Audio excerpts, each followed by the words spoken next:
Assalamu alaikum warahmatullahi wabarakatuhu. Alhamdulillahi rabbil alamin. Nahmaduhu nusalli ala rasulihil kareem ila yawmiddin amma ba'd. Faqad qala Allahu ta'ala fil Qur'anil kareem wal furqanil majid. Fa'udhu billahi minash shaitanir rajim. Bismillahir rahmanir rahim. Wa'tasimu bihablillahi jami'a wa la tafarraqu. Sadaqallahul aliyyul azim. எல்லா புகழும் இறைவனுக்கே. அல்லாஹுடைய அன்பும் அருளும் என் பெருமானார் ரசூலை கரீம் ஸல்லல்லாஹு அலைஹி வஸல்லம் அவர்கள் மீதும் நம் அனைவரின் மீதும் என்றென்றும் நின்று நிலவட்டுமாக. ஆமீன். அல்லாஹுடைய கிருபையால் அவனது நாட்டத்தினால் அல்லாஹுடைய இல்லமான இந்த மதரசாவில் நம் அனைவரையும் ஒன்று சேர்த்தது போல் அல்லாஹு தாலா இரையச்சமுடைய ஈமான் கொண்ட மக்களுக்காக அல்லாஹு தாலா அந்த உயர்ந்த சொர்க்கத்தில் ஜன்னத்துல் ஃபிர்தோஸில் நம் அனைவரையும் நம் குடும்பத்தார்கள் அனைவரையும் குறிப்பாக நபி ஸல்லல்லாஹு அலைஹி வஸல்லம் அவர்களோடு நம் அனைவரையும் ஒன்று சேர்ப்பானாக. ஆமீன். நாம் எதை கேட்டோமோ எதை கேட்க இருக்கிறோமோ அதனை நமது உள்ளத்தில் உள்வாங்கி அதை நமது வாழ்விலும் செயல்படுத்தி அதை நாம் மற்றவர்களுக்கும் எத்தி வைக்கக்கூடிய நன்மக்களாகவும் வல்ல ரஹ்மான் நம் அனைவரையும் ஆக்கி அருள் புரிவானாக. ஆமீன். ஹைர். அல்ஹம்துலில்லாஹ். போன வாரம் எதை பத்தி நம்ம பார்த்தோம்? மாஷா அல்லாஹ். அது மட்டுமே தான் பார்த்தோமா? ஹிஜ்ரத்தை பத்தி பார்த்தோமா? வேற என்ன பார்த்தோம்? அது ஸ்டார்டிங்ல 10 விஷயங்கள் நம்ம பார்த்தோம். சரி, அல்ஹம்துலில்லாஹ். ஓகே, ஹைர். அல்ஹம்துலில்லாஹ். சரி, இன்னைக்கு ஓதப்பட்ட குர்ஆன் வசனம் நீங்க கவனிச்சிருப்பீங்க. ரொம்ப முக்கியமான ஒரு நம்மளுடைய வாழ்க்கைக்கும் இந்த இஸ்லாமிய ஒரு வழிகாட்டுதலாக இருக்கக்கூடிய இந்த மார்க்கத்திற்கும் பொருத்தமான அழகான ஒரு 3 வசனங்களை அல்லாஹு தாலா குர்ஆன்ல நமக்கு ஆல இம்ரான்ல சொல்லி காட்டுவா. அல்லாஹ்வுடைய கிருபையினால நிறைய பேர் நம்ம அந்த வசனத்தை மனப்பாடம் பண்ணியிருக்கோம். இன்ஷா அல்லாஹ் இனி எல்லாருமே மனப்பாடம் பண்ணாதவங்க இன்ஷா அல்லாஹ் மனப்பாடம் பண்ணிக்கிறணும். அதனுடைய அர்த்தங்கள் ரொம்ப அழகானதும் கூட. ஒவ்வொரு வார்த்தையும் ஒவ்வொரு நல்லுபதேசமும் நமக்கு பயன்படும் இன்ஷா அல்லாஹ். அல்லாஹ் அதனாலதான் யா ஐயுஹல்லதீன ஆமனு, ஈமான் கொண்டவர்களே அப்படின்ட்டு குர்ஆன்ல எங்கெல்லாம் அழைக்கின்றானோ அந்த அழைப்பு நமக்கான அழைப்பு. அதை முதல்ல நம்ம உணரணும். ஈமான் கொண்டவர்களே அப்படின்னு சொல்லிட்டு சஹாபாக்களை மட்டும் அல்லாஹ் கூப்பிடல, நபிமார்களை மட்டும் அல்லாஹ் சொல்லவில்லை. எல்லா ஒட்டுமொத்த சமூகத்திற்குமான ஒரு பெயர் தான் முஃமின் என்கின்ற பெயர். அதனால யா ஐயுஹல்லதீன ஆமனு, ஈமான் கொண்டவர்களே என்று சொல்லி ஹக்க துகாத்திஹி வலா தமூதுன்ன இல்லா வ அன்தும் முஸ்லிமூன், முஸ்லிம்களாகவே அன்றி நீங்கள் மரணிக்காதீர்கள் அப்படின்ட்டு அல்லாஹ் சொல்லிட்டு அது ரொம்ப ரொம்ப அடிக்கடி நம்ம பேசியிருக்கோம். அதாவது நம்ம இஸ்லாமிய மார்க்கத்துல பிறந்ததின் காரணமாக இஸ்லாமியர்களாகவே வாழ்ந்து கொண்டிருக்கிறோம் அல்ஹம்துலில்லாஹ். ஆனா முடிவு என்பது அல்லாஹுடைய கரங்களில் இருக்குது. அதனால அல்லாஹ்விடத்துல அதிகமாக யா அல்லாஹ் ஈமானோடு வாழ்ந்து ஈமானோடு மரணிக்கக்கூடிய பாக்கியத்தை கூட அப்படின்னு சொல்லிட்டு என்னோடத்துல நிறைய துஆ செய்யணும். அதுக்கு பின்னாடி பாத்தீங்கன்னா இன்னைக்கு ஓதப்பட்ட வசனம் பயானுடைய ஆரம்பத்துல வஅதஸிமு பிஹப்லில்லாஹி ஜமீஆ. இந்த ஹப்லில்லா என்கின்ற வார்த்தை, ஹப்லுல்லா என்கின்ற வார்த்தை என்ன அப்படின்னா அல்லாஹுடைய கயிறு. அல்லாஹுடைய கயிறு அப்படின்னு சொல்லும் பொழுது இந்த ஹபிள் என்கின்ற வார்த்தைக்கு நிறைய விளக்கங்கள் உண்டு. குர்ஆன் அல்லாஹுடைய கயிறு, இஸ்லாமிய மார்க்கம் அல்லாஹுடைய கயிறு, அல்லாஹுடைய தூதர் முஹம்மது நபி ஸல்லல்லாஹு அலைஹி வஸல்லம் அவர்கள் அல்லாஹ் கொடுத்த ஒரு கயிறு. அந்த கயிறுகளை பற்றி பிடித்துக் கொள்ளுங்கள். வஅதஸிமு பிஹப்லில்லாஹி ஜமீஆ.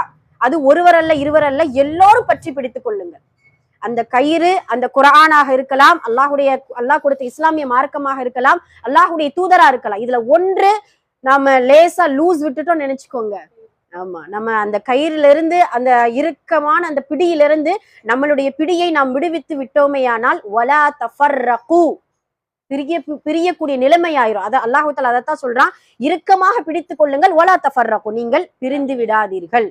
எதுக்காக இந்த வசனத்தை இறக்கி கொடுக்குறா அப்படின்னு சொல்லும் பொழுது அந்த காலத்துல அல்லாஹுடைய தூதரின் காலத்துல பாத்தீங்கன்னா ஹவுஸ் ஹஸ்ரஜ் என்கின்ற 2 கூட்டம், சண்டைக்கே பேர் போன கூட்டம் இந்த ஹவுஸ் ஹஸ்ரஜ் மாதிரி.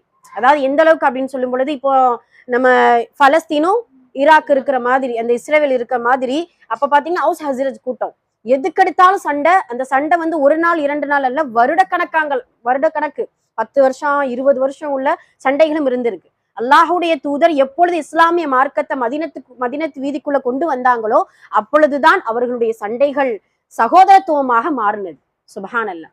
ஆனா அப்பப்ப அந்த சண்டைகளுடைய அந்த வெளிப்பாடு அப்பப்ப தெரிந்து கொண்டே இருக்குமா. இந்த ஹுனைன் போர்ல பாத்தீங்களா, பங்கிடும் பொழுது என்ன செய்வாங்க, அன்சாரி தோழர்களுக்கு கொஞ்சம் குறைவா கொடுத்துட்டு முஹாஜிர்களுக்கு கொஞ்சம் இது பண்ணி கொடுப்பாங்க.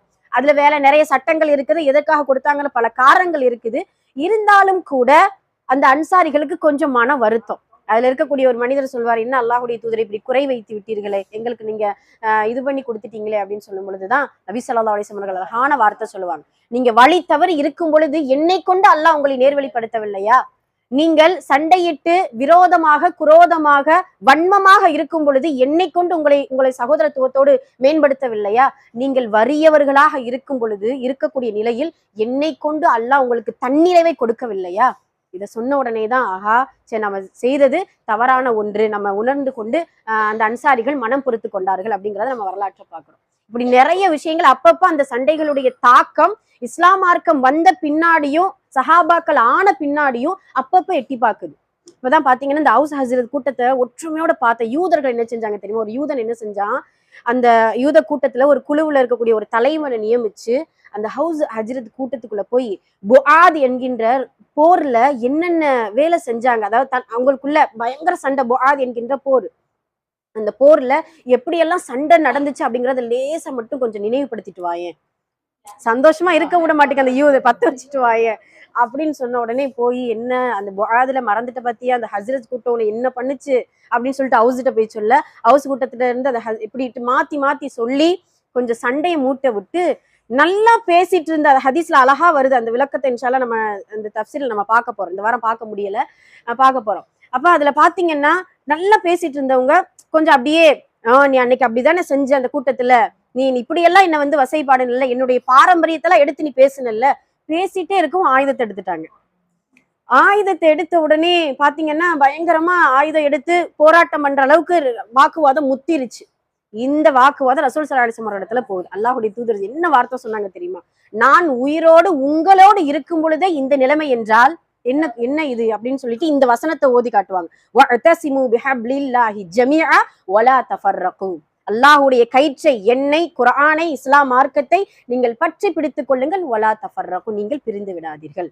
சுப்ஹானல்லாஹ், இந்த கூட்டம் இவ்வளவு ஒற்றுமையா இவ்வளவு ஒரு அன்போடு மகிழ்வோடு இருப்பதற்கு ஒரே காரணம் இந்த குர்ஆனும் அல்லாஹ் கொடுத்த இந்த இஸ்லாமிய மார்க்கமும் அல்லாஹ்வுடைய தூதரின் வழிமுறையும் மட்டும்தான்.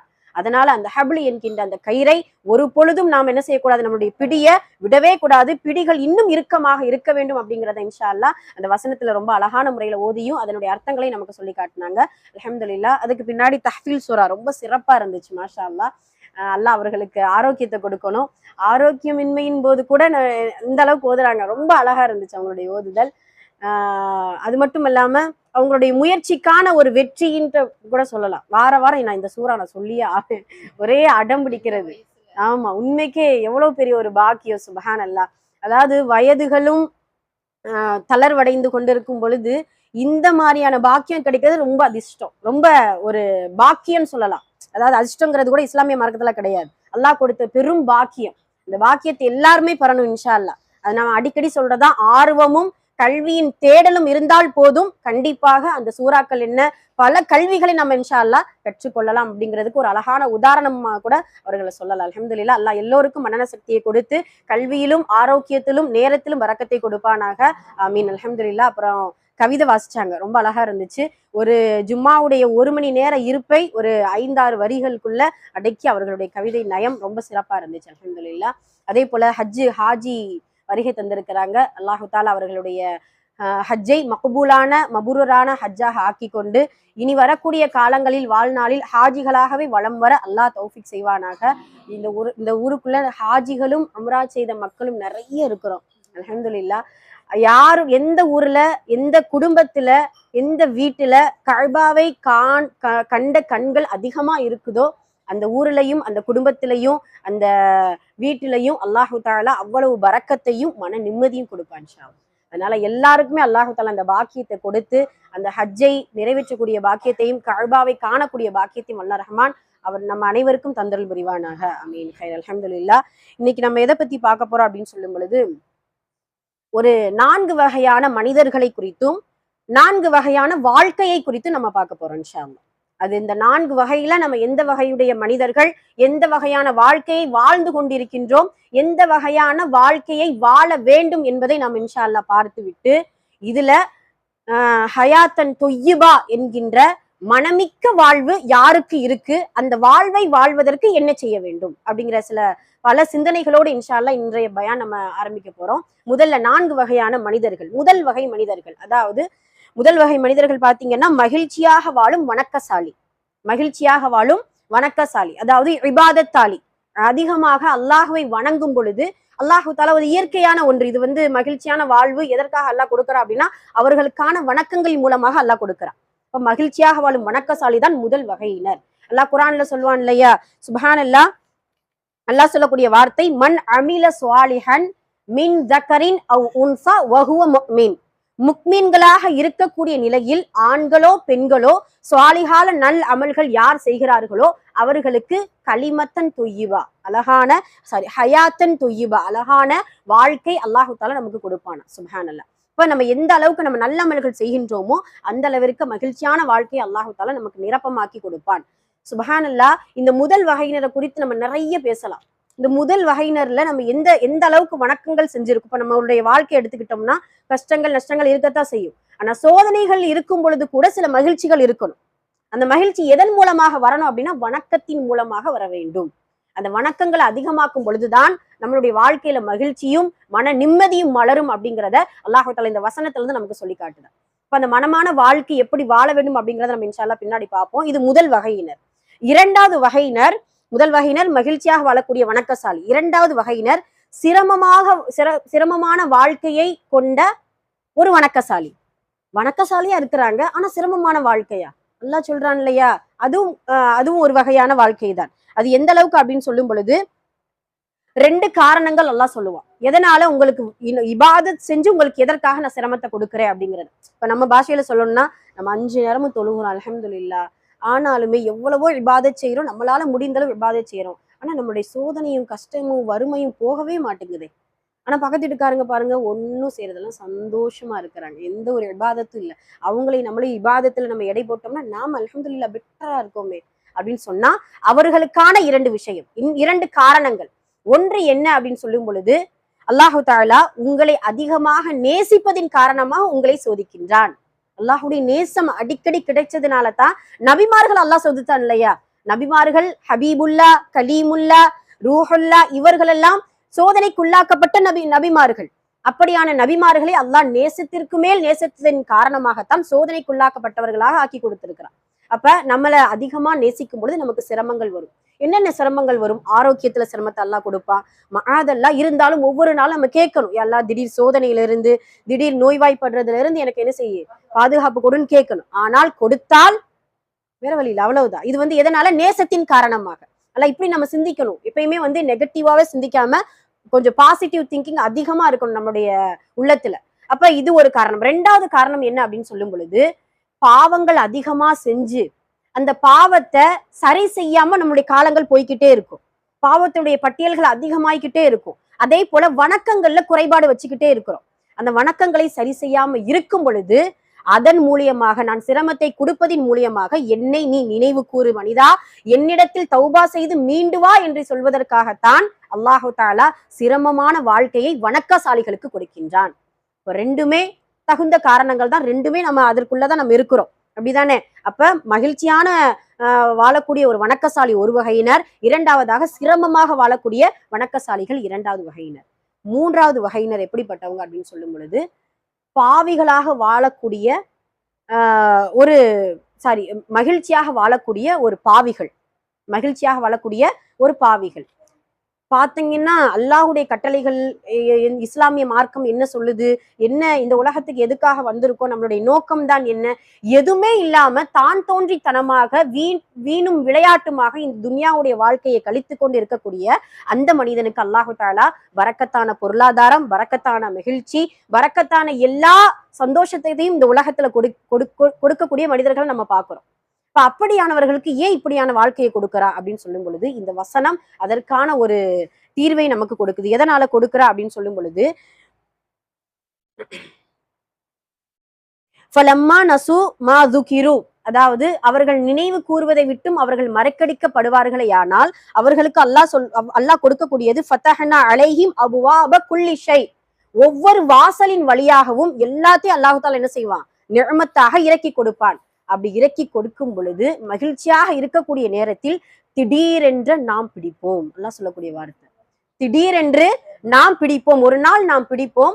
வஹுவ யுப்லிசூன், அவன் நம்பிக்கை இழந்து விடக்கூடிய நிலையில் நம்பிக்கை இழந்துருவான். அவ்வளவுதான், ஒண்ணுமே முடியல, இவ்வளவு நாள் மகிழ்ச்சியா நம்ம இருந்தோமே, இனிமே யாருடைய உதவி நமக்கு கிடைக்கும் என்று நம்பிக்கை இழக்கக்கூடிய நிலையில் அவன் நிற்கதியாக நின்று விடுவான். இவன்தான் மகிழ்ச்சியான பாவியான். நல்லா பாதுகாக்கணும். இப்ப இந்த மூன்றாவது வகையினர்ல ரொம்ப எச்சரிக்கையா இருக்கணும். நம்ம இந்த உலகத்துல மகிழ்ச்சியா நிரந்தரமான மகிழ்ச்சியோடு நம்ம இருக்கிறோமே, ஆனால் அதிகமாக அல்லாவுக்கு அதிகமா சுக்குரு செய்யணும். எந்த அளவுக்கு அப்படின்னா, இமாம் ஷாஃபி ரஹ்மத்துல்லாஹி அவர்கள் சொல்லுவாங்க, ஒரு நாளைக்கு நாம விடுகின்ற ஒரு மூச்சு அல்ல, 2 முறை நம்ம ஒரு தடவை விடுறோம், உள்ள இழுக்கிறோம், அப்படிதானே? இதே போல ஒரு மனிதன் 24,000 முறை ஒரு நாளைக்கு மட்டும் விடுகின்றான், உள்ள இழுக்கிறான். 24 நம்ம அப்படி டபுள் ஆக்கணும்னா 48,000. அப்போ ஒரு தடவைக்கு 2 முறை நம்ம சுக்குர் செய்யணும். ஒரு சுவாசத்துக்கு, ஒரு சுவாச இதுக்கு 2 முறை சுக்குர் செய்யணும். அப்போ ஒரு நாளைக்கு நம்ம 2 ரக்காத் சுக்ரியா நஃபில் விடாம நம்ம தொழுது இருக்கிறோமா? அல்லாஹ்வால் பாதுகாக்கப்பட்டவர்களை தவிர. அல்ஹம்துலில்லாஹ், எவ்வளவு நம்ம இறைவனிடத்துல எவ்வளவு கோடான கோடி முறை விடுகின்ற மூச்சுக்கு இவ்வளவு சுக்குருன்னா, பார்க்கின்ற பார்வை, நடக்கின்ற கால், எவ்வளவு நியமத்துகள், சந்தோஷமான வாழ்க்கை, ஆரோக்கியமான வாழ்க்கை, நல்லுபதேசி கேட்கக்கூடிய வாய்ப்புகள், இது எல்லாம் கணக்கிட்டு பார்த்தா அல்லாஹ் சொல்லக்கூடிய வார்த்தை 100% உண்மை. என்னுடைய நியமத்தை நீங்கள் எண்ணி பார்த்தால் எண்ணி முடிக்க முடியாது. அல்லாஹுடைய நியமத்தை, ஒரு நாள் நியமத்தை அல்ல, ஒரே 1 மணி நேரத்துடைய நியமத்தை எண்ணி முடிக்கவே முடியாது. அல்லாஹ் அவ்வளவு நியமத்தை நமக்கு கொடுத்திருக்கான். ஆனா சுக்ர் செய்வது நமக்கு குறைவு. அதனாலதான் அல்லாஹ் சொல்லுவோம், ஃபத்குரூனி அஸ்குருக்கும் வஷ்குருலி வலா தக்ஃபுரூன், நீங்கள் என்னை நினைவு கூறினால் மட்டும்தான் நான் உங்களை நினைவு கூறுவேன். எதன் மூலியமாக அல்லாஹ் நம்ம நினைவு கூற முடியும்? வணக்கங்களின் மூலமாக. வணக்கங்களின் மூலம். அந்த வணக்கமே இல்லாம மகிழ்ச்சியான வாழ்க்கை மட்டும் எனக்கு கிடைச்சா போதும் அப்படின்னு சொன்னா, அல்லாஹ் இப்படி திடீர் பிடியாக பிடித்தோமை பிடித்து வஹுவ முப்லிசூன், அவர்கள் நிற்கதியாக, நம்பிக்கை இழந்தவர்களாக, நிற்கக்கூடியவர்களாக நின்று விடுவார்கள். அல்லாஹ் பாதுகாக்கும். இந்த மூன்றாவது வகையினரை ரொம்ப இது பண்ணணும். அதனாலதான் குருணி அது குறுக்கும் மஷ்குருலி வலா தக்ஃபுரூன், நீங்கள் நன்றி செலுத்துங்கள், மாறு செய்யாதீர்கள். அல்லாஹ் சொல்லக்கூடிய வார்த்தை. இது மூன்றாவது வகையினர். 4வது வகையினர்கள் இருக்கிறாங்க, சிரமத்திற்குள்ளாக்கப்பட்ட பாவிகள். மகிழ்ச்சியான பாவிகள் 3வது வகையினர். 4வது வகையினர் சிரமத்திற்குள்ளாக்கப்பட்ட பாவிகள். இதுல எந்த சந்தேகமும் கிடையாது. ரொம்ப பாவம் செஞ்சாங்க அப்படின்னா கண்டிப்பாக இந்த உலகத்தில் அவர்களுக்கு சிரமம் உண்டு, மறுமையிலும் அவர்களுக்கு நோவினை தரும் வேதனையும் உண்டு.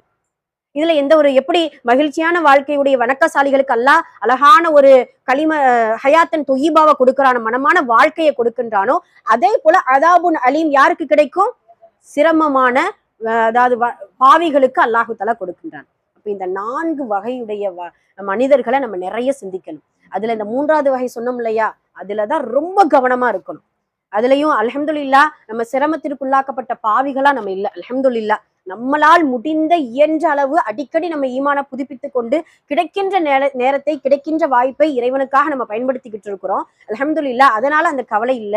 அந்த 3வது இதுலதான் கொஞ்சம் நம்ம கவனம் செலுத்தணும். 2வது நம்ம பொருந்திக்கிறணும். முதல் இதுக்கு முயற்சி செய்யணும் இன்ஷா அல்லாஹ். இந்த முதல் இதுக்கு நம்ம முயற்சி செய்வதற்காகத்தான் இன்றைய சில விஷயங்களை நம்ம பேச போறோம். ஹயாத்தன் தொய்யிபா, மனமான வாழ்க்கை எப்படி பெறணும் இறைவனிடத்துல. அந்த மனமான வாழ்க்கை என்றால் முதல்ல என்ன அப்படிங்கிறத நம்ம புரிஞ்சுக்கிறோம். ஆடம்பரமான பொருளாதாரம், மகிழ்ச்சியான வாழ்க்கை, இந்த உலகத்துல எல்லாமே கேட்ட உடனே எனக்கு கிடைக்கணும், எல்லாமே இந்த உலகத்திலேயே கிடைக்க வேண்டும் என்பது ஹயாத்தன் தொய்யிபா கிடையாது. ஹயாத்தன் தொய்யிபா கிடையாது. அப்படியான ஹயாத்தன் தொய்யிபாவுக்கு இந்த ஷர்த், இந்த நிபந்தனை இருந்தால் முதலாக கொடுக்கப்பட்ட இந்த ஹயாத்தன் தொய்யிபாவை அல்லாஹு தஆலா நபிக்கு தான் முதல்ல கொடுத்திருக்கணும். ஆனா அல்லாஹுடைய தூதருடைய வாழ்க்கையை நினைச்சா 3 நாள் தொடர்ந்து அடுப்பெரியாதே. நமக்கு அல்லாஹு தஆலா ஒரு நேர உணவு கொடுக்க மறக்கலையே. ஒரு நாளுடைய உணவுடைய அந்த லிஸ்ட் எடுத்து பார்த்தோம்னா நபி ஸல்லல்லாஹு அலைஹி வஸல்லம் அவர்களுடைய 1 மாத உணவிற்கு ஈடா இருக்கும் நம்ம ஒரு நாள் உணவுக்கு. அதுல நம்ம சைடிஸ் இல்லாம எல்லாம் சாப்பிட்றதே கிடையாது. ஆமா, அது மதிய நேரம்லாம் பாத்தீங்கன்னா காலையில என்னமோ போயிடும், மதியம் எடுத்துக்கிட்டோம்னு நினைச்சுக்கோங்க. நம்முடைய உணவு பழக்க வழக்கங்கள் அப்படி இருக்கும். அல்ஹம்துலில்லாஹ், அல்லாஹ் கொடுத்த நிஅமத்தை அனுபவிக்கணும், அதுல எந்த ஒரு இதுவும் கிடையாது. ஆனால் நினைவு கூறணும் அடிக்கடி, நபிமார்களுக்கும் நமக்குமான வாழ்க்கை அல்லாஹ் என்ன எப்படி கொடுத்திருக்கா, அவர்கள் எப்படி அர்ப்பணிச்சிருக்கிறாங்க, நம்மளுடைய அர்ப்பணிப்பு எவ்வளவு இருக்குது அப்படிங்கிறத நம்ம பார்க்கணும். சரி, அப்ப இந்த ஹயாத்தன் தொய்யிபாவுடைய வாழ்க்கைக்கு நம்ம என்ன செய்யணும், மனமான வாழ்க்கைக்கு நம்ம கிடைக்கணும்னா என்ன செய்ய போறோம்? முதல் இது அந்த நம்ம ஃபர்ஸ்ட் வசனம் வாசிச்சோம் இல்லையா, ஒமன் அமில சுவாலிஹன் ஒமன் அமில சுவாலிஹன் மின் ஜக்கரின் அவ் உன்சா வஹுவ முஃமின். யார் சுவாலிகான நல்லமல்கள் செய்கிறார்கள், அப்போ அதிகமா சுவாலிகான நல்லமல்களை செய்யணும். அல்ஹம்துலில்லாஹ், அதை பத்தி நம்ம நிறைய பேசியிருக்கோம். ஆனாலும் இந்த விஷயத்தை அதுல நம்ம சேர்க்கணும் இன்ஷா அல்லாஹ். என்னது? இறைவனுக்காக அந்த சுவாலிகான நல்லமல் இருக்க வேண்டும். அதுலதான் நம்ம நிறைய குறைபாடுகளை நம்ம வச்சுட்டு இருக்கோம் இன்று வரைக்கும். அல்லாஹ்வால் பாதுகாக்கப்படுறவர்களை தவிர நம்ம ஏதாவது உதவி செய்யறோம், இல்ல ஏதாவது ஒரு நல்லமல்கள் செய்கிறோம் அப்படின்னு சொல்லும் பொழுது அதுல ஏதாவது சின்ன ஒரு முகஸ்துதி, ஒரு கலப்படம், ஒரு இஹ்லாசுடைய அந்த ஒரு சின்ன ஒரு நெருடல், இது எல்லாமே என்ன செய்யுது, அந்த அமிலன் சாலிஹாவுல கலந்து போயிருது. அதை நம்ம ரொம்ப கவனமாக இருக்க வேண்டும். சஹாபாக்கள் அப்படிதான், எந்த அமல் செய்தாலும் இறைவனுக்காக மட்டும்தான், வேற யாருக்காகவும் எந்த புகழுக்காகவும் எந்த பேருக்காகவும் என்ன செய்யல, அவங்க அமல் செய்யல. சுப்ஹானல்லாஹ், அவங்களுடைய வாழ்க்கை முழுவதும் அல்லாஹ்வுக்காக மட்டும்தான். இல்லாஹி பி சபீலில்லாஹ். ஃபயாஸ், சரி, அல்ஹம்துலில்லாஹ். இப்போ முதல்ல இறைவனுக்காக நம்ம அந்த அமல் செய்யணும். இப்போ ஹயாத்தன் தொய்யிபா, மனமான வாழ்க்கைக்கு முதல் படி என்ன அப்படின்னு சொல்லும் பொழுது இறைவனுக்காக அமல் செய்யக்கூடியவர்களாக இருக்கணும். இந்த காதிசியா போர் அப்படின்னு சொல்லிட்டு ஒரு போர் இருந்துச்சு. அது எந்த ஹலிஃபாவுடைய ஆட்சி காலத்தில் நடந்துச்சு அப்படின்னா உமர் அலி அல்லாஹ் அவர்களுடைய ஆட்சி காலத்தில். நமக்கெல்லாம் தெரியும், வல்லரசான 2 நாடுகள் உமர் அலியான் அவர்களுடைய ஆட்சி காலத்துல வெற்றி கொள்ளப்பட்டுச்சு. ஒன்று ரோமபுரிய பேரரசு, 2வது பாரசீகம், அந்த பாரசீக பேரரசு. அந்த பாரசீக பேரரசு வெற்றி கொள்ளும் பொழுதுதான் அதை எதிர்த்து காதிசியா போர் நடந்துச்சு. அந்த போர்ல பாத்தீங்கன்னா நிறைய சஹாபாக்கள் பங்கேற்றாங்க. அதுல உம்மு மக்தும் அப்படின்னு சொன்ன உடனே நமக்கு யாரு ஞாபகம் வர்றா? கண் தெரியாத அந்த சஹாபி காதிசியா போர்ல பங்கேற்றே ஆகவே அப்படின்னு சொல்லிட்டு உமர் அலியான் அவர்களிடத்துல வாக்குவாதம் பண்றாங்க. அப்போ உமர் அலியான் அவர்கள் சொல்றாங்க, தோழரே, உங்களுக்கு போரே கடமை கிடையாது. பெண்களுக்கு, நோயாளிகளுக்கு, சிறுவர்களுக்கு, இப்படியான மாற்றுத்திறனாளிகளுக்கு இந்த போர் கடமை கிடையாது அப்படின்னு சொல்லும் பொழுது, உமர் அலியான் அவர்களே, நீங்க கண்டிப்பா எனக்கு நீங்க அனுமதி கொடுத்தே ஆகணும். இப்ப நீங்க என்ன செய்வீங்க போர்ல போய்? எனக்கு ஒண்ணும் வேண்டாம், 2 சொஃபுக்கு நடுவுல என்ன நிறுத்தி வச்சிருங்க, என்னிடத்துல வெற்றி கொடிய கொடுங்க. என்னால் இயன்ற அளவு நான் எங்கிட்டுமே நான் நகல முடியாது, அதே இடத்துல நின்று கொண்டு வெற்றி கொடியை இறுக்கமாக நான் பிடித்துக் கொள்கிறேன். சுப்ஹானல்லாஹ், அந்த வெற்றி கொடி என்னுடைய உயிர் போகிற வரைக்கும் நான் என்ன செய்ய மாட்டேன், விட மாட்டேன். அந்த காலத்துல போருக்கு ரொம்ப முக்கியமானது கொடி.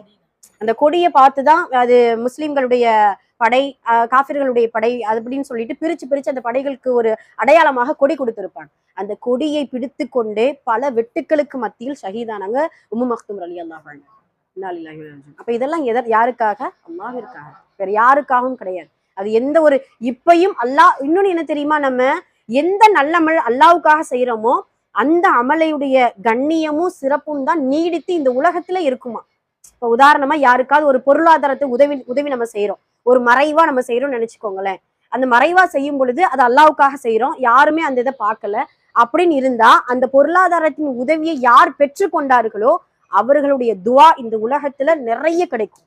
அவருடைய துவாவும் கிடைக்கும். அதற்கான நற்கூலி அல்லாஹ்வுத்தாலா இந்த உலகத்தில் நமக்கு பரக்கத்தா கொடுத்துருவா. அதுவே முகஸ்துதிக்காரமாக மஆதலா அல்லாஹ் பாதுகாக்கணும். நம்மளுடைய தான தர்மம் வீணாகுறதுக்கு இது ஒரு காரணம். ஒன்று என்னன்னா, மற்றவர்களுக்கு பிறருக்கு காட்டுவதற்காகவும் அதே போல சொல்லி காட்டுவதன் மூலம், இது 2 மூலமா தான் நம்முடைய தான தர்மம் பாழாயிடும். அப்ப அல்லாஹ்வுடைய இப்படி நம்ம மறைவாக செய்யும் பொழுது இந்த நிரந்தரமான தான தர்மத்துடைய நன்மைகள் நமக்கு கிடைக்கும். அதே போலதான் எந்த நல்லமல் செய்யும் பொழுதும் அல்லாஹ்வுக்காக செய்வோமையானால் அந்த நற்கூலி நிரப்பமாக அல்லாஹ்வுத்தாலா நமக்கு கொடுத்துருவான். அதே போலதான் அந்த காதிசியா போர்ல தான் படை தளபதி ஹாலித் இப்னு வலீத் அவங்கள சொன்ன உடனே நமக்கு என்ன ஞாபகம் வருது? போருடைய வெற்றி, அல்லாஹுடைய வாள், சைஃபுல்லா அப்படின்ட்டு அவங்களுக்கு தனி பேர் உண்டு. இந்த ஒவ்வொரு போருக்கான வெற்றிக்கு காரணம் யார் அப்படின்னா ஹாலித் பின் வலீத் அப்படின்னு சொல்லக்கூடிய அளவுக்கு சஹாபாக்களுடைய மத்தியில அவர் ரொம்ப பேர் பெற்றவர். அந்த காதிசியா போர்ல பாத்தீங்கன்னா படைத்தளபதியா நியமிக்கப்படுறாங்க.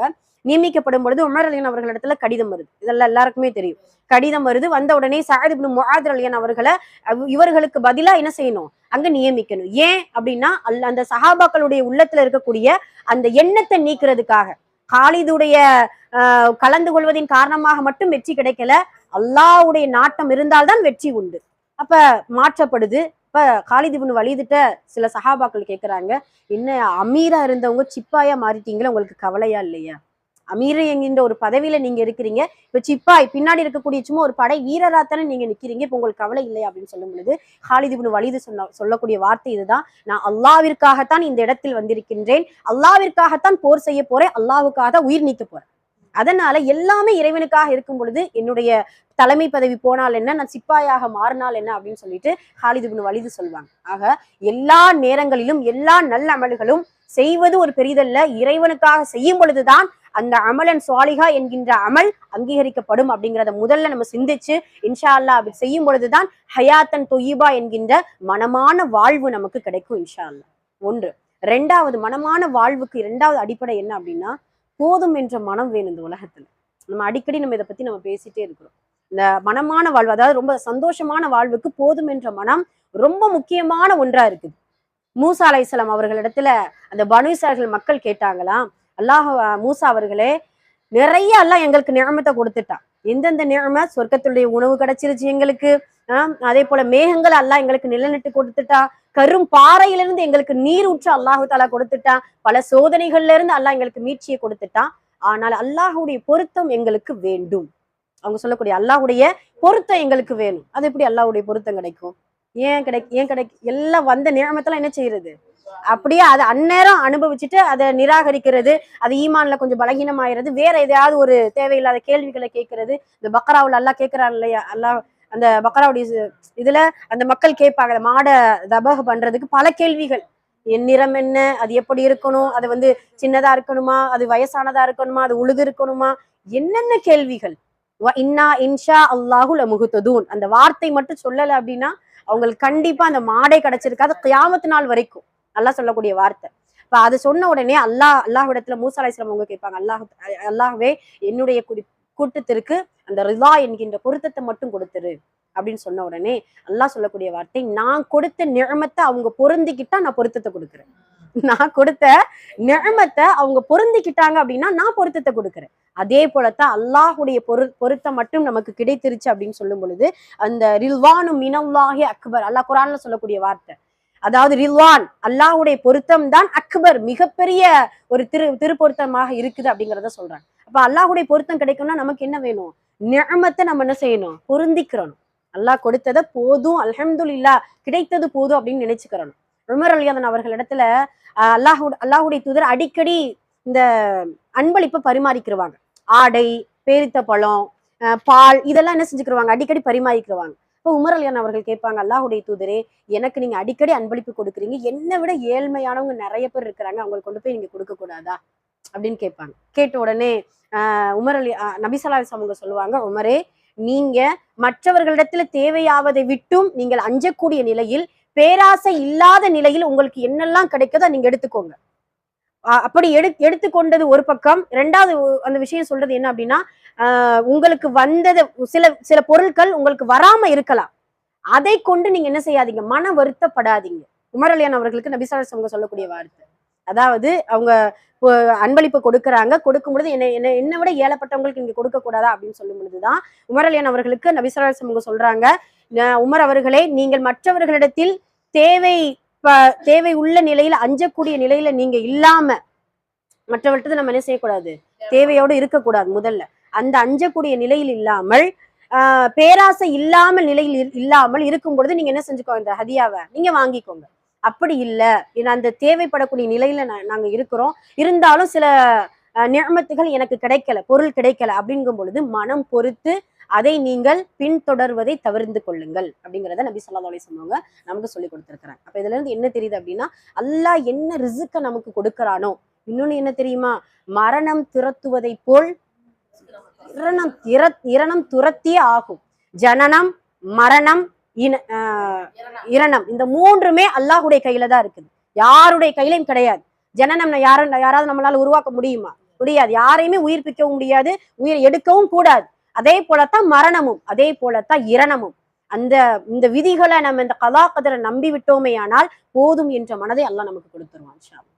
அல்லாஹுடைய தூது அதனாலதான் சொல்லுவாங்க, எல்லாத்திற்கும் பொதுவான ஒரு வார்த்தை, செல்வந்தன் யார் என்றால் அதிகமான பிரம்மாண்டமான செல்வம் கொடுக்கப்பட்டவன் செல்வந்தன் கிடையாது, போதும் என்ற மனம்தான் சிறந்த செல்வந்தன் அப்படிங்கிறத நபி ஸல்லல்லாஹு அலைஹி வஸல்லம் சொல்லி காட்டுவாங்க. அதனால இந்த கனி என்கின்ற வார்த்தைக்கு 2 அர்த்தம் சொல்லுவாங்க. செல்வந்தன் ஒரு வார்த்தை, 2வது வார்த்தை மற்றவர்களிடத்தில் தேவையற்றவன். கனி என்றால் மற்றவர்களிடத்தில் தேவையற்றவன். அல்லாஹ் குர்ஆன்ல சஹாபாக்களை பார்த்து ஒரு வார்த்தை சொல்லுவான். அதாவது ஜாஹிலியாவுடைய அறியாமை காலத்து மக்கள் அந்த சஹாபாக்களை பார்த்து நினைப்பாங்களாம், இவர்கள் என்ன இவ்வளவு கனியாக இருக்கிறாங்க. என்ன அர்த்தம்? அதாவது மற்றவர்களிடத்துல தேவையாகாத அளவுக்கு அவங்களுடைய வாழ்க்கை இருந்திருக்கு. எப்படின்னா மறைவாக தன்னுடைய தேவை இறைவனிடத்துல மட்டும்தான் என்ன செய்வாங்க, முறையிடுவாங்க. அதுக்காக ரொம்ப இக்கட்டான நேரத்துல வேற வழி இல்ல, மக்களிடத்துல சில தேவைகள் ஏற்படக்கூடிய நிலைமையில நம்ம இருக்கிறோம் அப்படின்னா அது ஆகமாக்கப்பட்டது. ஆனா எதிர்பார்த்து நம்ம என்ன செய்யக்கூடாது, இருக்கக்கூடாது. அல்லாஹ்விடத்தில் மட்டும்தான் எதிர்பார்க்கக்கூடிய ஒன்று இருக்க வேண்டும், மனிதர்களிடத்தில் நம்ம எதிர்பார்க்க கூடாது. அல்ஹம்துலில்லாஹ் நம்மளுடைய மதரசாவுல அல்லாஹ்வுடைய கிருபையினால நிறைய தனவந்தர்கள் நிறைய உதவி செய்யறோம். அதுலயும் நம்ம இந்த பைத்துல் மால் ஒண்ணு ஆரம்பிச்சிருக்கோம் பார்த்துக்கோங்க. கியாமத் நாள் வரைக்கும் அது நம்ம அப்படியே தொடர்படியா நடக்கக்கூடிய பாக்கியத்தை அல்லாஹ் கொடுக்கணும். அதன் மூலியமா நிறைய பேர் பயனடைகிறாங்க அல்ஹம்துலில்லாஹ். அதுல நம்ம பாத்தீங்கன்னா இப்போ ஒரு ஸ்டார்டிங்ல வரும்பொழுது ஒரு 20 பை, வெளிப்படையாவே நம்ம சொல்றோமே 20 பை 25 பை அரிசி பை வந்துச்சு. அல்ஹம்துலில்லாஹ் எல்லாருக்குமே ஒரு லிஸ்ட் போட்டு நமக்கு தெரியும் யார் யார் கஷ்டப்படுறவங்க, அப்புறம் இத்தாவுல இருக்கிறவங்க, அந்தந்த கால சூழ்நிலையில இத்தாவுல இருக்கிறவங்க, அப்புறம் தாய் தந்தை இல்லாதவங்க, இப்படின்னு பார்த்து நம்ம என்ன செஞ்சுட்டு இருக்கோம், கொடுத்து கொண்டு இருக்கிறோம்.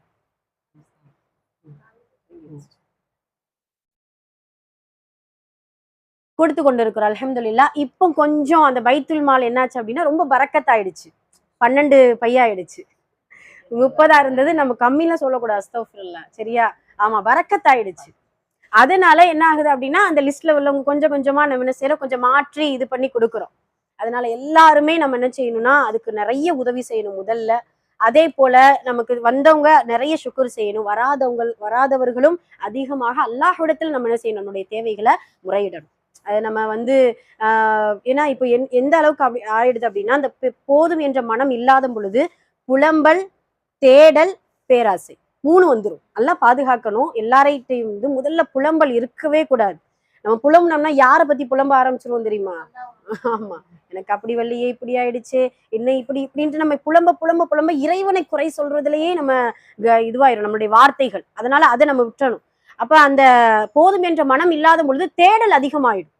தேடல் அதிகமாகும் பொழுது என்னென்ன செய்வோம், என்னென்ன நமக்கு கிடைக்கணுமோ, அது ஹலால் இருக்காது, ஹராம் என்னென்ன பார்க்கணும் அதை பார்க்காம நம்ம என்ன செஞ்சுட்டு இருக்கிறது, அந்த பொருளாதாரத்தை தேடிக்கொண்டு இருப்போம். அதெல்லாம் பாதுகாக்கணும். அதனால இன்ஷா அல்லாஹ் இந்த மாதிரியான விஷயங்களை கவனித்து கொண்டு போதும் என்ற மனதோடு இன்ஷா அல்லாஹ் நம்ம செல்வந்தர்களாக வாழ்வதற்கு அல்லாஹ் அருள் புரியணும். அந்த போதும் என்ற மனம் இருக்கும் பொழுதுதான் ஹயாத்தன் தொய்யுபா என்கின்ற மனமான வாழ்க்கை அல்லாஹு தாலா நமக்கு நிரப்பமாக கொடுப்பான் அப்படிங்கிறத நபி ஸல்லல்லாஹு அலைஹி வஸல்லம் அவர்கள் நமக்கு சொல்லி காட்டுறாங்க. அது மட்டுமல்ல, அந்த போதும் என்ற மனம் எப்ப நமக்கு வெளிப்படும் தெரியுமா? லாபமோ நஷ்டமோ கிடைக்கலையோ கிடைக்குதோ அல்ஹம்துலில்லாஹ், அந்த வார்த்தை தான். ஆதம் அலைஹிஸ்ஸலாம் அவர்களை படைக்கும் பொழுது அல்லாஹு தாலா உருவமா களிமண்ணை நல்லா கலந்து அழகா செஞ்சுட்டான், வடிவத்தை கொடுத்துட்டான். அதுக்கு பின்னாடி தன்னுடைய ரூஹ என்ன செஞ்சுட்டா, ஆதம் அலைஹிஸ்ஸலாம் ஊதிட்டான். அப்படியே என்ன செய்யறாங்க, எழுந்து உட்கார்றாங்க. எழுந்து உட்கார்ந்த உடனே ஒரு தும்மல் வருதுப்பா. தும்மல் வந்த உடனே அல்ஹம்துலில்லாஹ், ஆதமுடைய ஆரம்ப வார்த்தை அல்ஹம்துலில்லாஹ். அல்ஹம்துலில்லாஹ் சொல்றாங்க. அல்லாஹ் அதுக்கு பின்னாடி நிறைய வரலாறுகள் போகுது. அதே இது அப்படியே ஆதம் அலைஹிஸ்ஸலாம் அவர்கள் வாழ்ந்து இந்த உலகத்துல அதுக்கு பின்னாடி நம்முடைய சந்ததிகள் நாம வாழ போறோம். இனிமே இன்ஷா அல்லாஹ் அல்லாஹ்வுடைய ரஹமத்தை கொண்டு சொர்க்கம் சென்ற பின்னாடி நாம என்ன சொல்லுவோம் தெரியுமா? அல்ஹம்துலில்லாஹ் வாஹிரு தஅவானா அனில் ஹம்துலில்லாஹி ரப்பில் ஆலமீன். குர்ஆனுடைய வசனம், இது பயானுடைய வசனம் கிடையாது. குர்ஆன்ல அந்த சொர்க்கவாசிகளுடைய கடைசி வார்த்தை அல்ஹம்துலில்லாஹி ரப்பில் ஆலமீன். இப்ப என்ன அர்த்தம்? ஒரு மனிதனுடைய படைப்பின் ஆரம்பமும் அல்ஹம்துலில்லாஹ், அந்த மனிதனுடைய இறுதியும் அல்ஹம்துலில்லாஹ். அதற்கு இடையில சோதனை, கஷ்டம், கவலை, வேண்டுதல், வேண்டாதது, கிடைக்கிறது, கிடைக்காதது, எல்லாத்திற்குமே ஒரே வார்த்தை அல்ஹம்துலில்லாஹி அலா குல்லி ஹால். எல்லா நிலைகளிலும் அல்லாஹ்விற்கே எல்லா புகழும். இந்த வார்த்தையை சொல்லணும் அப்படின்னா அதுதான் ஹயாத்தன் தொய்யிபா. அதுதான் போதும் என்ற மனதை நமக்கு வெளிப்படுத்தக்கூடிய முதல் அடிப்படை வார்த்தையே அதுதான். அல்ஹம்துலில்லாஹ் மட்டும்தான். இத்தனை பேர் நம்ம எந்தெந்த நேரத்துல நம்ம சொல்லிட்டு இருக்கிறோம், நம்ம யோசிக்கணும். அந்த அல்ஹம்துலில்லாஹ்வை அதிகமா நம்ம என்ன செய்யணும், இன்ஷா அல்லாஹ் உச்சரிக்க பழகும் பொழுதுதான் போதும் என்ற மனதை அல்லாஹ் தஆலா வெளிப்படையாக நமக்கு கொடுப்பான் அப்படிங்கிறதுல எந்த ஒரு சந்தேகமும் கிடையாது. அதே போல நம்ம மூன்றாவது அந்த ஹயாத்தன் தொய்பா கிடைக்கிறதுக்கு மூன்றாவது வழி என்ன அப்படின்னு சொல்லும் பொழுது, இறைவனுக்கு அதிகமாக ஷுக்கூர் செய்ய வேண்டும். இறைவனுக்கு அதிகமாக நன்றியுள்ள அடியார்களாக இருக்க வேண்டும். எப்படியான நன்றிகளை அல்லாஹு தஆலா நம்மளிடத்துல இருந்து எதிர்பார்க்கிறான் என்ன அப்படின்னா, நிறைய எல்லாம் வேண்டாம். அல்லாஹ் சொல்றான் இல்லையா, கலீல் கலீலமாய் தஷ்குரூன் கலீலமாய் யஷ்குரூன், அவர்கள் குறைவாகவே நன்றி செலுத்தக்கூடியவர்களாக இருக்கிறார்கள். அந்த குறைவான நன்றி செலுத்தவர்களுடைய பட்டியல்ல நாம இருக்கணும் இன்ஷா அல்லாஹ். அல்லாஹ் சொல்ற அடிக்கடி அதுதான், அவர்களுக்கு உள்ளத்தை கொடுத்திருக்கின்றேனே, அவர்களுக்கு பார்வையை, அவர்களுக்கு செவிப்புலனை கொடுத்திருக்கின்றேனே, அவர்கள் குறைவாகவே நன்றி செலுத்துகிறார்களே அப்படின்ட்டு அல்லாஹு தாலா அடிக்கடி கேட்பான். அதனால இன்ஷா அல்லாஹ் இறைவனுக்கு நன்றி செலுத்தக்கூடிய பல விதங்கள்ல ரொம்ப முக்கியமான விதம் வணக்கங்களை கொண்டு அதிகமா நம்ம என்ன செய்யணும் இன்ஷா அல்லாஹ் இறைவனுக்கு நன்றி செலுத்தணும். நம்ம அடிக்கடி சொல்றதா, ஒரு நாளைக்கு எப்படியாவது நம்ம தௌபா, நம்முடைய பாவங்களை எப்படி கழிப்பதற்கு பல வழிகளை நம்ம தேடுறோமோ, அதே போல இறைவனுக்கு நன்றி செலுத்துவதிலும் பல வழிகளை நம்ம தேடணும் இன்ஷா அல்லாஹ். அதுல ரொம்ப ஈஸியானது 2 ரக்காய் தொழுகை தான். அதுல எந்த ஒரு செலவும் இல்லை, எந்த ஒரு கஷ்டமும் கிடையாது. 2 ரக்காத் இறைவனுக்காக இஹ்லாஸோடு தொழக்கூடியவர்களாக இருக்கணும். 2வது பாத்தீங்கன்னா, யாரோ பேசுறாங்க. 2வது பாத்தீங்கன்னா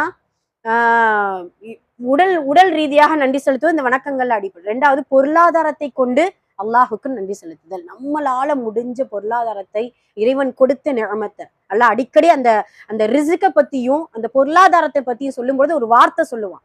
என்னன்னா, உங்களுடைய செல்வத்திலிருந்து நீங்க கொடுக்க வேண்டாம், நான் கொடுத்ததிலிருந்து நீங்கள் செலவு செய்யுங்கள். அல்லாஹ் தானே நமக்கு கொடுக்குறான். சுபஹானல்லாஹ். இப்போ உதாரணமா, இந்த வியாபாரத்தின் மூலம் தான் உனக்கு ரிஸ்க் கிடைக்கணும்னு நமக்கு வச்சுட்டான் அப்படின்னா, அந்த வியாபாரத்தின் மூலம் தான் நமக்கு ரிஸ்க் வரும், நிறைய அந்த ரிஸ்க்குகள் வரும். அதே போலதான் நம்ம அடிக்கடி இந்த வார்த்தையை நம்ம அடிக்கடி நினைவுபடுத்திக்கிறணும். அந்த ரிஸ்க்குடைய அட்ரஸ், நமக்கு ரிஸ்க்குடைய அட்ரஸ் தெரியாது, ஆனா ரிஸ்க்கு நம்மளுடைய அட்ரஸ் கரெக்டா தெரிஞ்சிடும். நேத்தெல்லாம் பாத்தீங்கன்னா, நம்ம அரிசி போய் கொடுக்க போனோம் இல்லையா, 2-3 வீடு பூட்டி கிடந்துச்சு. அதுக்காக இந்த ரிஸ்க் என்ன மறுபடியும் என்ன மதசாக்கு வந்துருச்சு கிடையாது. ஒண்ணு யாருக்காவது பக்கத்துல கொடுத்துருங்க அப்படின்னு சொல்றது, இல்ல வேறுக்காவது யார் எப்படியாவது இந்த ரிஸ்க் என்ன செய்யும், அட்ரஸ் கண்டுபிடிச்சு தேடி போயிடும். சுபஹானல்லாஹ். இந்த கதை கூட சொல்லுவாங்கல்ல, அதாவது ஒருத்தர் அல்லாஹ் இப்படி எங்க போனாலும் மரணம் துரத்துற மாதிரி இரணம் துரத்துறதுன்னு சொல்லி ஒரு டெஸ்ட் வச்சிருவோமே அப்படின்னு சொல்லிட்டு நல்லா பாயாசம் காய்ச்சிறாரு. பாயாசம் காய்ச்சி நடு காட்டுக்குள்ள போய் வச்சிடுறது. வச்ச உடனே நான் பெசாட்டுல இப்படி உட்கார்ந்துருப்பேன். எப்படி இந்த பாயாசத்தை நான் குடிக்கிறதுக்கு எப்படி என்னை அல்லாஹு தாலா தயார்படுத்துறான் பாப்போமே அப்படின்னு சொன்ன உடனே ரொம்ப நேரம் உட்கார்ந்து இருக்கிறாரு. அங்கிட்டு இருந்து பாத்தீங்கன்னா ஒரு பெரும் கூட்டம் வருது, திருட்டு கூட்டம். வந்த உடனே என்ன செய்யறாரு, ஐயோ ஆள் சத்தம் கேட்குது அப்படின்னு சொல்லிட்டு மரத்து மேல ஏறி உட்கார்ந்துடுறாரு.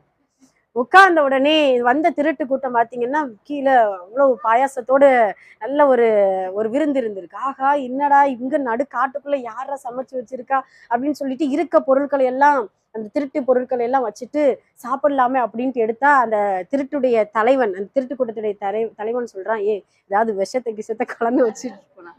நம்மளுடைய பொருட்களை நம்மகிட்ட இருந்து திருடுறதுக்கு ஏதாவது ஒரு ஸ்கெட்சா இருக்கும், அதனால வேண்டாம் அப்படின்னு சொல்லிட்டு இருக்கும்போது மேல இருந்து அச்சுன்னு ஒரு சத்தம். பார்த்தா மரத்துல அவனை புடி, முதல்ல அவனை இறக்கி இவனை வச்சு என்ன செஞ்சிடலாம், டெஸ்ட் பண்ணிடலாம்.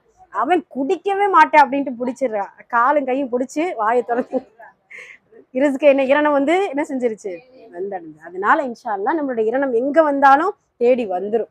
அப்படியான அல்லாஹு தஆலா தேடி தேடி நமக்கு கொடுக்கக்கூடிய ரப்புல் ஆலமீனுக்கு அதிகமா நம்ம என்ன செய்யணும், இன்ஷா அல்லாஹ் நன்றி செலுத்தக்கூடியவர்களா இருக்கு. உடல் ரீதியாக, வணக்கத்தின் ரீதியாக, பொருளாதாரத்தின் ரீதியாக நம்ம நன்றி செலுத்தக்கூடியவர்களா இருக்கணும். 4வது பாத்தீங்கன்னா, அந்த நன்றி செலுத்துறத 4வது வகை என்ன அப்படின்னு சொல்லும் பொழுது, நம்மளுடைய பாவங்களை விட்டு தவிர்ந்து கொண்டு இருப்பது கூட அல்லாஹ்வுக்கான நன்றி தான். நம்ம எதெல்லாம் அல்லாஹு தஆலா நமக்கு பாவமாக இந்த உலகத்தில் நமக்கு கொடுத்திருக்கின்றானோ, நம்மளுடைய அறிவு எதெல்லாம் பாவமாக கருதுகிறதோ, அது எல்லாத்துல இருந்தும் நம்ம பாதுகாப்பாக நல்ல முறையில் இறைவன் இந்த விஷயத்தை செய்தால் தண்டனை கொடுப்பானே அப்படிங்கிற அச்சத்தோடு நம்ம ஒதுங்கி இருக்கும் பொழுது, அதுதான் ஆகச்சிறந்த நன்றி செலுத்துதல் அப்படின்னு சொல்லிட்டு நபி ஸல்லல்லாஹு அலைஹி வஸல்லம் அவர்கள் நமக்கு சொல்லி காட்டுவாங்க. அதனால இந்த ஹயாத்தன் தொய்பா என்கின்ற மனமான வாழ்க்கையை நாம் பெற வேண்டும் என்றால் இறைவனுக்காக அமல் செய்யணும், போதும் என்கின்ற மனதோடு இருக்கணும், அதிகமாக இறைவனுக்கு ஷுக்கூர் செய்ய வேண்டும். இந்த 3ம் இருந்தால் நபிமார்களுக்கு கொடுக்கப்பட்ட ஹயாத்தன் தொய்யிபா, சஹாபாக்களுக்கு கொடுக்கப்பட்ட அந்த மனமான வாழ்க்கை நமக்கும் அல்லாஹு தஆலா சோதனை இருந்தாலும், கஷ்டங்கள் கவலைகள் இருந்தாலும் அந்த உணர்வை நமக்கு கொடுத்து விடுவான் இன்ஷா அல்லாஹ். அந்த ஹயாத்தன் தொய்யிபா, அந்த மனமான வாழ்க்கையை பெறுவதற்கு அதிகமாக முயற்சி செய்யணும். இந்த 4 வகையினர்கள்ல முதல் வகையினர் இதுதான். அந்த முதல் வகையினராக இருக்கிறதுக்கு அதிகமான நல்லமல்களை செய்து இன்ஷா அல்லாஹ் நம்மளுடைய வாழ்க்கையை சீர்படுத்தக்கூடிய மக்களாக நம் அனைவரையும் அல்லாஹு தாலா ஆக்கி அருள் புரிவானாக. ஆமீன். டைம் இருக்கும்.